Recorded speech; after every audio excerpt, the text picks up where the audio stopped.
So in this tutorial we'll be creating a scoth class that sort of combines two objects into one.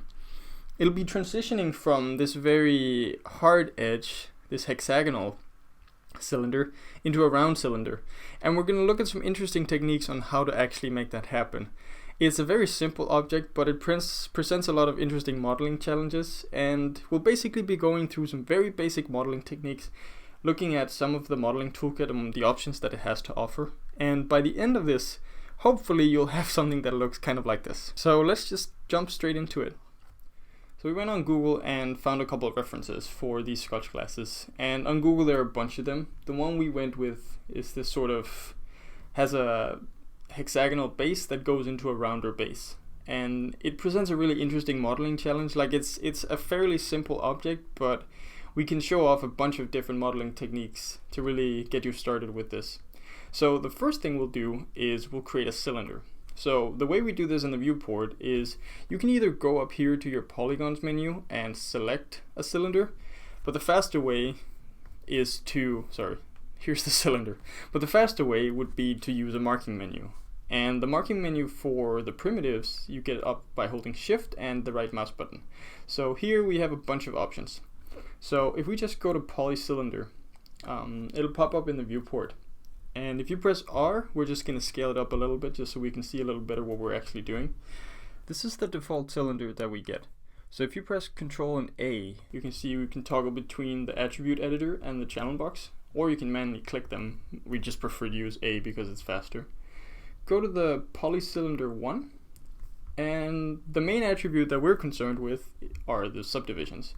So because of the scoth class that we want to make it has 6 sides at the base, we want to set this polycylinder to 6 subdivisions, like that.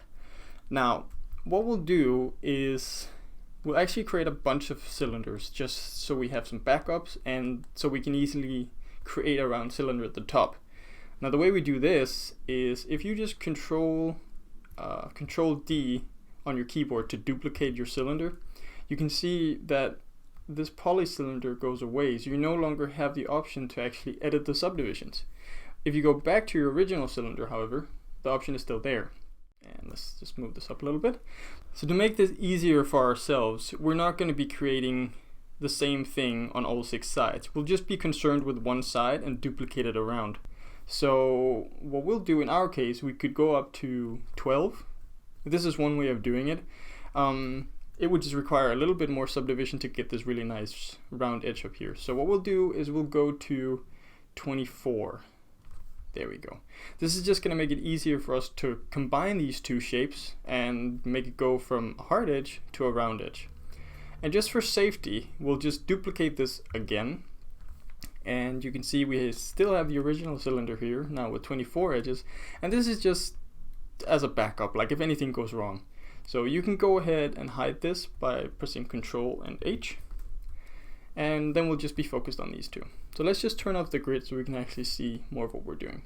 So to start with, we want to cut these two in half. And the way we do this is with the modeling toolkit. So if you go up into the right hand corner and click this icon, you'll get the modeling toolkit up. And the modeling toolkit has a bunch of different options, but right now we are going to be concerned with the MultiCut. And the MultiCut allows you to cut things, inserts into your object, and it allows for a bunch of different things. If you hold down Control, for example, you get this really nice ring around your mesh, and we can insert this here. And that's actually what we want to do. So if you hold down Control and Shift at the same time, you'll get a snapping. And the snapping can be adjusted in the snap step over here, and 10% is perfect for us right now. So Control and Shift, we'll just find the center, click there. And we'll do the same thing for this cylinder down here. So if you press Q, you get out of this cut mode, and you could just click your other object. Press the MultiCut again, and just find the center. Cut, and there we go. So in order to merge these two together, we need an opening. So press Q again to exit the tool. Hold down the right mouse button. When you're in this sort of component mode and you hold down the right mouse button, you have the option to select one of these components. And we'll be just concerned with the face components. Select the faces off of this and press delete. So we have half of this now, and we'll do the same thing for the top object. Select half of the faces and press delete. So let's just go into object mode, select the object, and then just move it down a bit. So we have a bit of a problem here. If we select both of our objects, you can do that if you hold down shift, you can select multiple objects. You can see that the bottom object, of course, has 6 subdivisions, and the top one has 24. And we can't really merge those two together. So we'll need to create more subdivision in the lower cylinder in order for them to be merged together. The first thing we'll do, however, is to make sure that they are completely on top of each other. This is just to make it easier for ourselves when we actually merge them together. So right now, if we click an object, you can see we have our pivot is just in the center of the object. This is because we only deleted half of the object. But let's say that you did something to your object and your pivot is out here. You might think, oh no, how do I get it back? So the way to manipulate your pivot, you can do this by holding down D, and you'll get up, you can see this transform, it changes a little bit. So this gives you the option to move your pivot around. The easiest way to center your object again is if you go up into modify and say center pivot. You see the problem now is that we have centered it here. What we want to do is we want to center it down here in order for us to snap it. Let me show you what I mean. If you hold down D again and press V, you see we activate this snap to point up here. And the snap to point just snaps it to the closest point. So we've now snapped the pivot to here, and now we want to snap the object itself to the base here. So instead of pressing D and V, you just hold down V to only snap the object to points and then move it down. This way it's going to be perfectly on top of the other object. So the next thing we do is we just merge these two together. Again, hold down shift and click both of the cylinders. While holding down shift, you press the right mouse button and you get this marking menu. Now this marking menu allows you to do a bunch of different things. What we want to do is we want to combine the objects. And if you don't like using marking menus, or you find you can't remember it right now, you can always go up here to the mesh menu and you'll have the same options up here as you will in the marking menus. Now for the fun part. What we'll do now is we'll be adding the subdivisions to the lower part of the cylinder. So if you hold down right click and you go into edges, it's kind of hard to see what's going on the other side right now. So we want to see that. So we can do this by activating the X-ray mode. So just click on this icon. Now we can see through the object, and it's going to be a little easier for us to work with. So how do we add these subdivisions?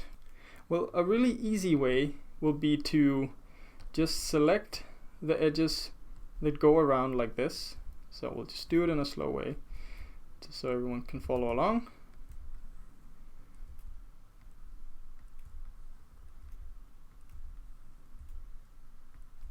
Let's just go out of X-ray again, just to make sure.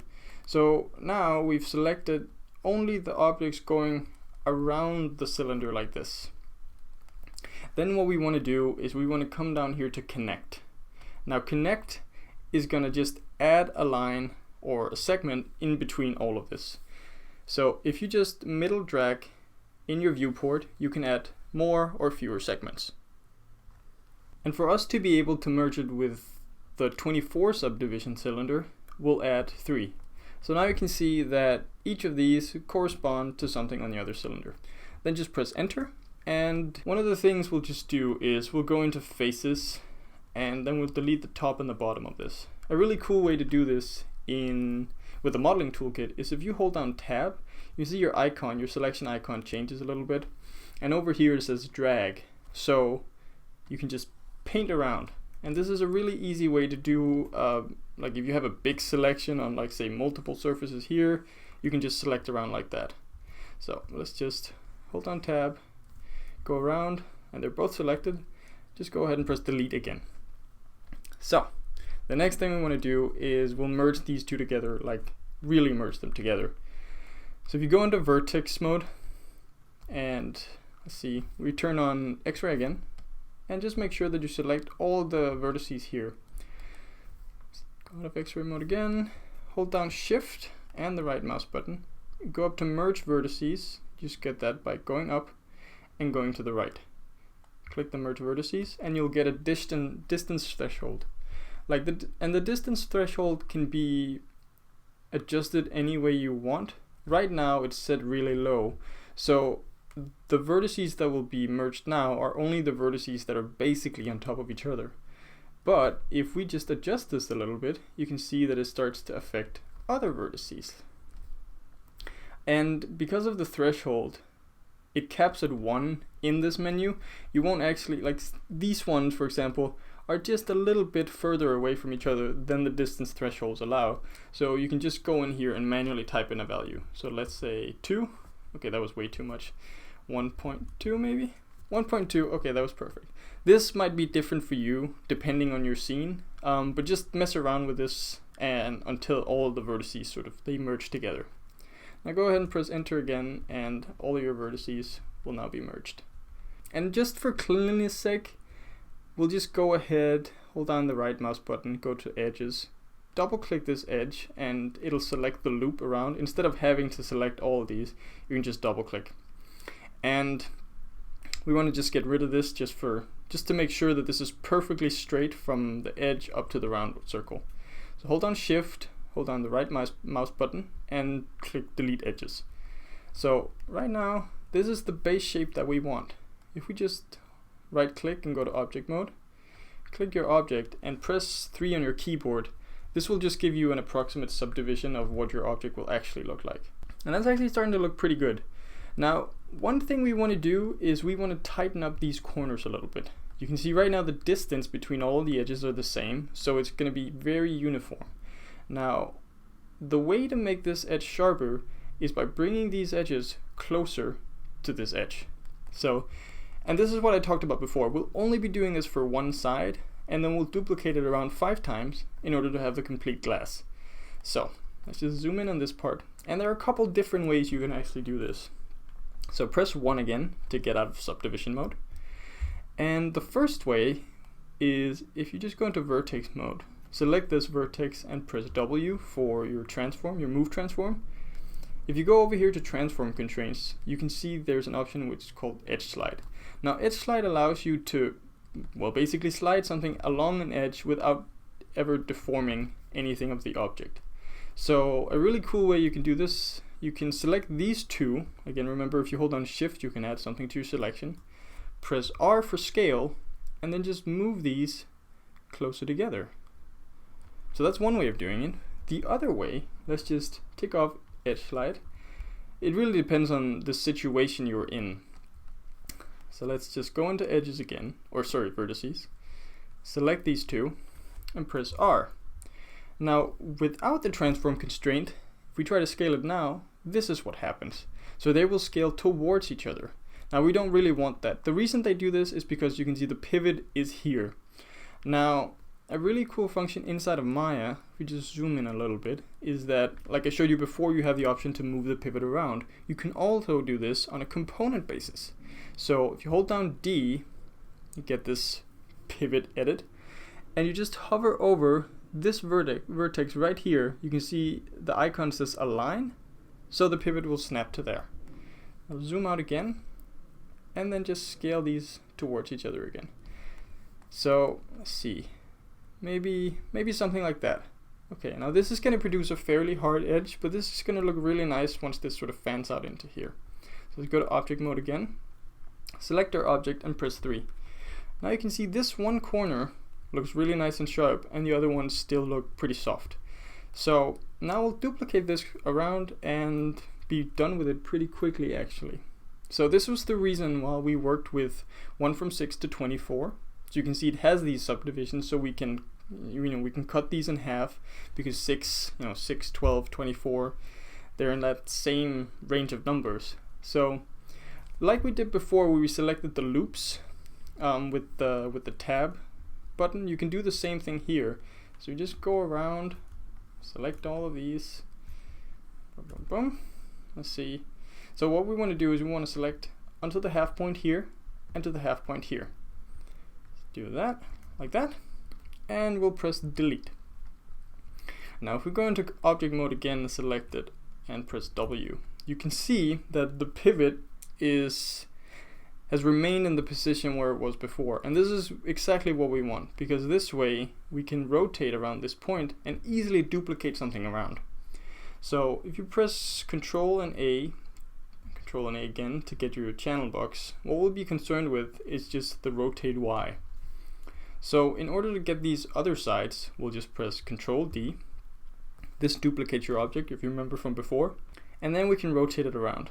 But rotating around manually is going to be kind of annoying. Like, we can see here realistically that this would be around 60 degrees, and we can go in here and type in 60 degrees manually every time. But an even easier way, let's just undo this, is by holding down J. And J activates something called discrete snapping or discrete angles. So if you just go over here and double click on whatever tool you're using, it's rotate in our case right now, you can see down here we have the step snap, and every time I hold down J, it activates this 15-degree increments. So let's just close this window again, hold down J, and then just rotate on the y-axis, and you can see now it starts to snap, and it snaps exactly at 60 degrees because 15 goes into 30, 45, and 60 degrees. So in order to just speed this up a little bit, we'll go into selection mode again, shift click on the other part of the Scotch glass, duplicate these two again with Control D, go into E for rotate, hold down J for the snapping, and then rotate around again, like that. And one more time, Control D to duplicate. And we're already in rotation, but otherwise, press E for rotation, hold down J for snapping, and then just, whoa. It's a little view dependent. So hold down J and then just rotate around again. There we go. So now the Scotch glass is almost complete.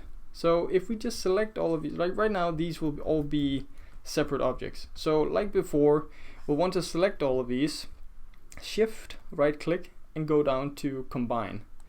Now they're all one object, but they still haven't been merged. All of the vertices are still separate. So you can see we have this nasty edge. Like before, hold down the right mouse button, go to Vertex, select all of your vertices this time, and go to Merge Vertices. So because the threshold is 0.01 like I mentioned before, it'll only basically merge the vertices that are on top of each other. So now the glass is pretty smooth, it's pretty perfect, and we're ready to just finalize it. So because of the way that it sort of tapers, if we were to take something in here, it's going to produce some very nice results, especially because this part is round. So this sort of transition just is very nice, and it's a fun challenge to do these kind of things where you combine different objects and try to make them flow into each other very naturally. So the most easy way to sort of close all of this off is if you hold down the right mouse button and go to Edge, like we did before, just select the loop by double clicking on this, hold down Shift, press right click, and go to Fill Hole. Now the hole, you see this looks very nasty now. This is the same principle as before, where right now, because they're basically what is happening now is it's subdividing between this edge and this edge and this edge. So it's going to be very smooth. The way to prevent this is again by getting edges closer to each other. So if we hold down the right mouse button, go to Face, click this face. Now the easiest way to add some faces or some edges in here is actually by extruding. So if you hold down Shift and the right mouse button, go to Extrude Face, you can see you get this dialog box up here, and then you can play with the offset and the thickness. But sometimes when you have edges that are this close together, the offset tends to act a little weird, as you can see here. So I find the easiest way is actually by just pressing R for scale and then just scaling it inwards. So the longer, or like the more we scale this inwards, the smoother the subdivision is going to be. So if you place this pretty close to the edge, it's going to be very tight now, and the smoothness is going to be, well, it's going to be decreased. So, and just for good measure, we just do this one more time, Shift right mouse button, Extrude Face, and then we can scale these inwards. Now, a really good practice is if you work, let's say, mostly in quads. So everything that has 4 sides. But for this thing, because this is a completely flat surface, we don't really care that much. So we'll just merge all these into the center. An easy way to do this is just if you say Shift, right mouse button, merge faces to center. So this way they all just sort of end in here. If we just try, go ahead again and press 3 to smooth, you can see the smoothing is a lot sharper now, but it's still not perfect. Now this is because it only smooths from here to here and then up to there. So the best way to get around this problem is if you go into your modeling toolkit one more time, go to MultiCut. So we can't really insert here, that's gonna look weird. So instead what we'll do, we'll just add a ring around here. So hold down Control with your MultiCut tool, and see, we'll just get approximately the same distance. Now what'll happen is the smoothing will be a lot tighter. We'll just go ahead and try that now. Press 3 and you can see, right, go into object mode, and now you can see we get a really nice, really tight edge. So now we'll just add the inside and we'll basically do the same thing we did here. So go to Edges, double click this to loop around, go to Extrude Edge, get this marking menu with Shift right click, and then we'll just scale this inwards. Let's say, so this will define the thickness of the glass. So we'll scale this inwards. Let's say we want the glass to be this thick. We'll do it again, Shift right click, Extrude Edge, go to our move tool with W, get the move tool, and then just move this down. Now here's the interesting problem I was talking about. Because it tapers, this top part will eventually protrude through or penetrate through the glass. So what we'll need to do is we'll just need to scale this in a little bit. So press R to get the scale tool, to scale it in a little bit. Now, right now it's going to be hard to see what the thickness actually looks like. So again, we can go to our X-ray tool just to see how thick is our glass actually. And we would probably want maybe something like that. I mean, you can play around with this, it's really up to you. And again, Shift right click, like this marking menu is going to be used, you use it all the time in like when you're working like this. Anyway, go down to fill hole again and then just go up to object mode. So subdivide again, and we have the same problem as before. But now you know the easiest way to deal with this is just to add some edges. So we go to the MultiCut tool, just zoom in here a little bit, hold down Control and add an edge. Now this here is the same problem that we had before on the bottom. Like we can't actually add a loop here, so instead we'll go to Faces and we'll extrude this inwards. Scale these faces in, there we go, and we'll add one more extrusion, scale it in so you can see it, and then Shift right click and merge the faces to the center. So let's just try and subdivide this one more time just to see what it looks like. Now it's starting to look very nice, almost there. Now as a result of the smoothing, you can see again the same thing happens here. Because there are no supporting edges, this will be subdividing between the top and the bottom. So like with anything else, we go into our MultiCut tool, we just add a few supporting edges on either side, and just for good measure we'll just add some in here. Let's just have one in here. So this way it'll smooth between this, this and this, which is going to be a lot cleaner. And just as the final thing we'll do, just to make this sort of, I mean this is mostly aesthetically, but it also just makes the smoothing a little better, is if you just give just a few sort of edges in between everything. This will just make the smoothing just transition a little nicer. This can be done like what I did with the MultiCut tool or the technique that we did before. So we can do that on the inside now. So let's just press Edges, press one edge, and then Shift, double click the other. Now this will ring it around instead of what we did up here where we looped it around. So press one edge, press the other, and it'll be ringed around. Go to Connect, like we had before, and we already have three edges from what we did before, so this is going to be perfect. Just press Enter, and there we go. Press 3, and this will be your final glass.